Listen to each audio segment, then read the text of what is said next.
Ms. Bailey, your thoughts, please.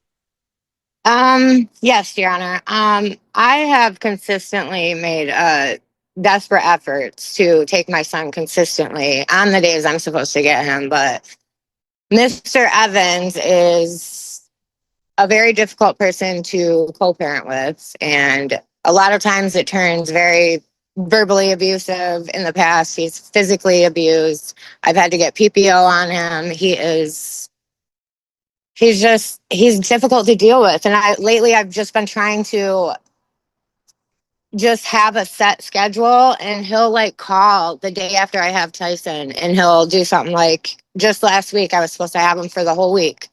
The day after I get him, he calls and asks him if he wants to go paintballing. Like, and then the week before that, we're at his tournament and I only had him for a day, and then he invites his friends over to his house. So Tyson wants to go home. Like, it's a manipulation. It's a game for him. He went live for 20 minutes about me on Facebook. Like, it's impossible because he's so abusive towards me. And no matter how many times I try to be nice and get along, he just won't do it. And I have all the evidence of the abuse. Okay. And I can submit it to the courts if you would like, Oh, because I have. I don't need it today. Thank you. Well, Mr. Browning, I'll give you the last word. I'm not a fan of these Facebook things, so to that extent, you can advise your client to knock that off, please. Well, that would be fine. But then generally, yeah, what my client was seeking was to reaffirm or to reestablish that parenting time in terms of what day the opposing party is supposed to have child.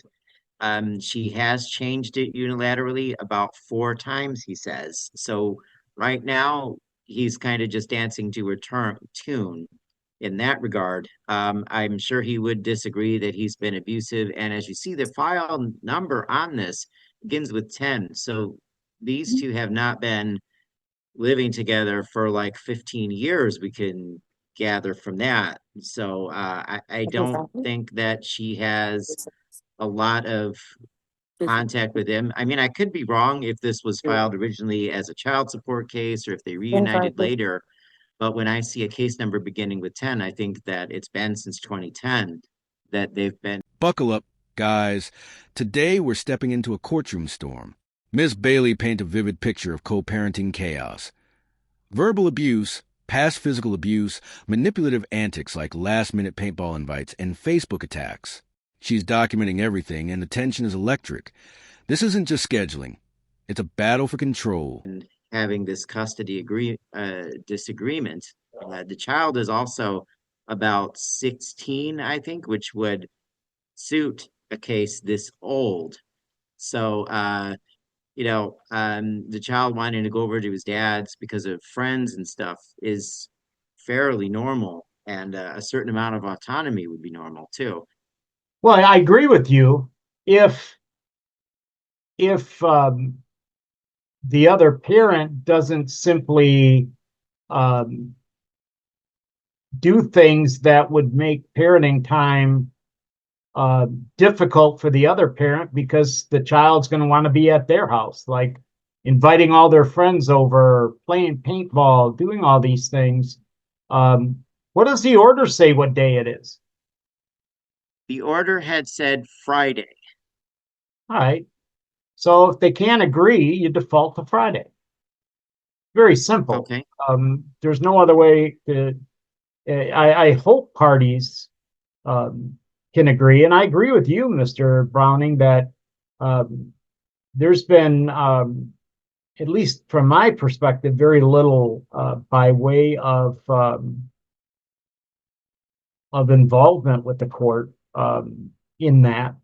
Um, there's some allegations in here that are kind of troubling, and um, so I can either just tell you you default to Friday and then be done with it, um, or do you believe that enough proper cause or change of circumstances per shade has been alleged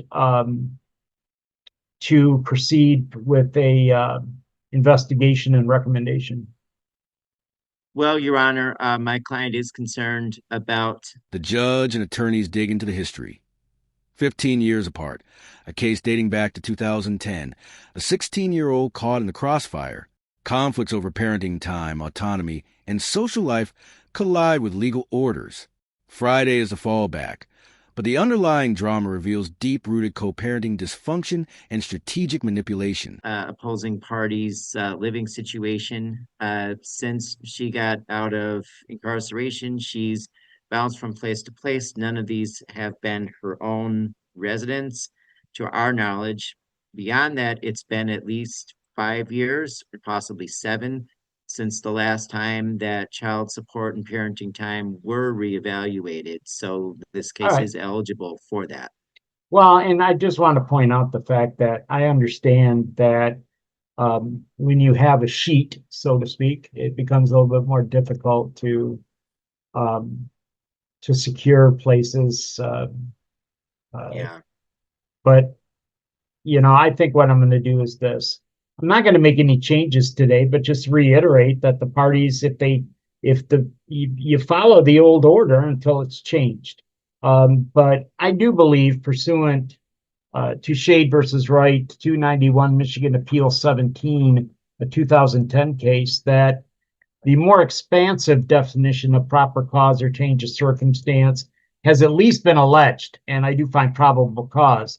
Um, the obviously poor communication and lack of cooperation between parents is always a change of circumstance, revisit parenting time, because as stated in MCL 722.23J, it diminishes each parent's ability to encourage a close and continuing relationship.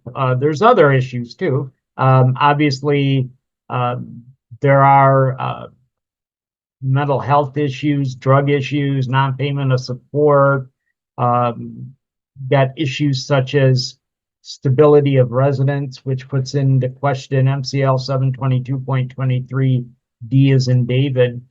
Housing instability, outdated child support, mental health and substance issues all enter the mix. The judge recognizes poor communication and parental conflict as valid reasons to revisit parenting time. No immediate changes, but a full investigation is ordered. The focus is clear: structure, stability, and the child's best interests. So I'm not going to make any changes today, but I'm going to grant your motion in part, Mr. Browning, and I'm going to refer the matter to the Kent County Friend of the Court's office for a complete investigation and recommendation into the issues of parenting time and child support. And the fees for that will be paid by your client. So I can assure that this case will not be administratively lost and we have to start over. So, but you can prepare an order also that says the current schedule, unless the parties agree in writing, will be followed pending the investigation. Okay? Okay, one last thing then. I just want to confirm with the parties that their understanding is that the original date way back when was Friday, last that it was put in place by the court. Is that your understanding, Autumn and Jovan? Yeah, actually, I've been trying to get him on Fridays, and Javon has been giving me a hard time about that. So I tried to get him the last day of school, and he told me no. I have the text messages for that too. Okay, but Friday at like 4, 5, 3, what do you guys? Whatever the order says. All right, And also, Friday. Mr. Browning, I'm not going to order it at this point, but I would like you to discuss with your client and the possibility of using our family wizard. Maybe that would help with the communication issues going on between the parties. This thing hasn't been looked at since 2018, and uh, we'll see what we can come up with there. So I'll do the order of reference today. All right? Excuse me, Your Honor. Can I say something, please? No, the only reason that is this, Mr. Evans, is when you're represented by an attorney, your attorney does not want you talking to me directly, because even though it may be something very innocent, it could affect your case. So Got you. Got you. Okay. what you should do is ask or talk to Mr. Browning, and if he thinks it's something that needs my attention, he'll bring that to me. But I'd love to talk to you all day, but your attorney would slap me right through this screen if I started talking to you. Okay? Okay, Your Honor. All right, you're I all wouldn't set. dare for real, but maybe you, Javon. All right. Okay, so when does it go in hand? Because like I said, I don't know the parenting time because she's never followed it. Well, So contact your So attorney and he'll tell you okay. what the last order is. We're going to follow that unless the parties agree in writing. Okay? Nah, I don't want no contact. So So that's how it is. So okay. we are adjourned, and I wish you all a safe 4th of July. Kent County will conduct a thorough review, including child support and parenting schedules. Existing orders remain until the investigation concludes. Family communication tools are suggested to curb conflict, and direct court contact is blocked for procedural safety. The session ends firmly. Follow the order, respect boundaries, and maintain stability. Make sure to like the video, subscribe to the channel, and we'll see you in the next one.